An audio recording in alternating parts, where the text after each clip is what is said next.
Would you pray with me, please?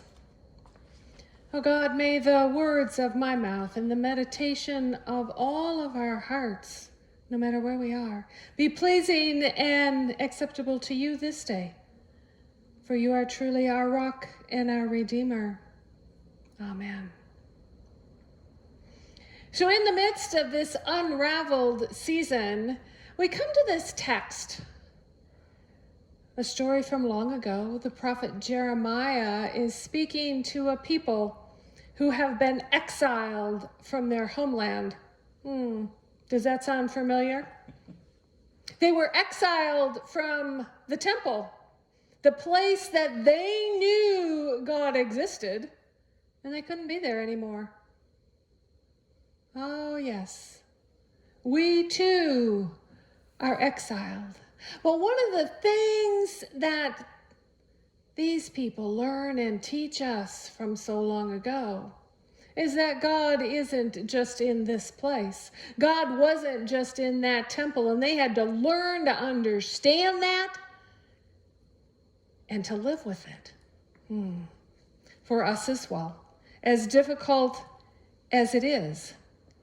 This unraveling, this breaking of dreams that we've seen for months upon months upon months now. Weddings that didn't happen or were postponed until next year. Funerals the same or online through Zoom. Graduations maybe or maybe not happened. We don't know from one moment to the next what's happening with sports on every level, whether it's little pee-wee guys or girls playing soccer. We just don't know. This is such a strange land we live in. Just like the people of Israel so long ago. All of those broken dreams, all of those things we have had to set aside. Oh, yes, the exiled place. Learning for the long haul that God is with us in this strange land, not just in a building. And we have taken the church outside of the building and proclaimed the good news of Jesus from wherever we are, wherever our homes are, or our workplaces, or our study places. Our lives lift up that love. When the people of Israel were exiled out of Jerusalem, the Babylonians purposefully took the leaders, the wealthy, those who were educated, those who had specific skills, took them out and sent them into exile first. They hoped that then there would not be rebellion back in Jerusalem with the poorer folks, if you will, that were left behind. We see how leaving people behind in any circumstance is nothing we can make assumptions about. We're living with that in our country even today. God does not allow us to leave anybody behind. All are worthy of the love that comes from God. All are worthy of the forgiveness and love that come through Jesus. In this text, it's actually a letter. We have the voice of the prophet Jeremiah, and he's giving some advice from God to these folks who are really restless about being away from Jerusalem. As you can imagine, some of us, some of you are experiencing similar restlessness, I would say, being away from what you're used to, even in the matters of worship.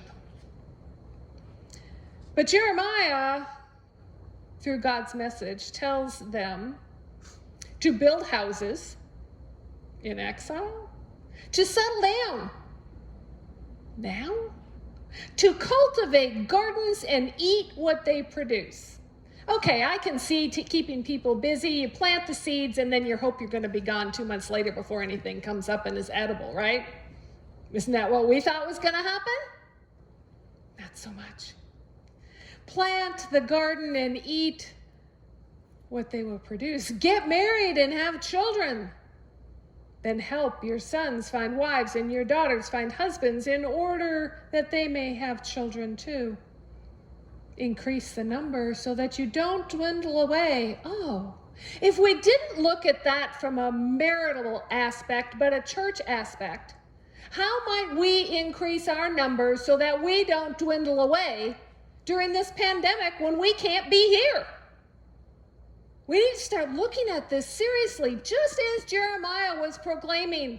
You need to live now so tomorrow can happen. We must do likewise.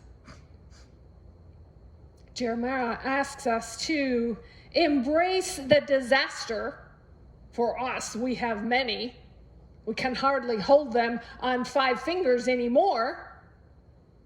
So deep, so much pain, so much suffering, so much that has gone so off track. Jeremiah wants us to embrace the disaster and not to resent it. Because when we resent something, remember, it hardens our heart, and then we cannot move into what God asks us to do. We remain stuck and stubborn, just like Pharaoh. We can't do that which is required of us. We can't even bend down and plant the garden if we live in that place of resentment and what we don't have instead of the promise and the future of what God is providing for us. Plant here, now. Jeremiah also has a warning about hanging on to dreams that aren't the dreams that you're supposed to hold. The dreams that you thought were going to be yours forever. The same as the dream, we thought maybe we could have Easter here, but no, that didn't happen. I can't even promise you that we can have Christmas here in this space. We don't know. But our task is, because of who God is, to be faithful anyway. Some dreams need to die before new things can come up. Jeremiah invites us to promote the welfare of the city where I have sent you. So this is from God into exile. Pray to the Lord for it, because your future depends on its welfare. Welfare, in this context, is referring to peace and prosperity. When we look at that in the context of the church, it's really important that we promote the peace and prosperity of God's life in ours for the world around us. We can't pretend that just because we're in exile, wherever you are around this city or around this country, that we don't have to do this work. Because it is ours to do. Promote the peace and prosperity of the place where I have sent you, which means right here, right now. Oh, I know. That doesn't sound like something we're really interested in doing, because we don't have the old ways, right?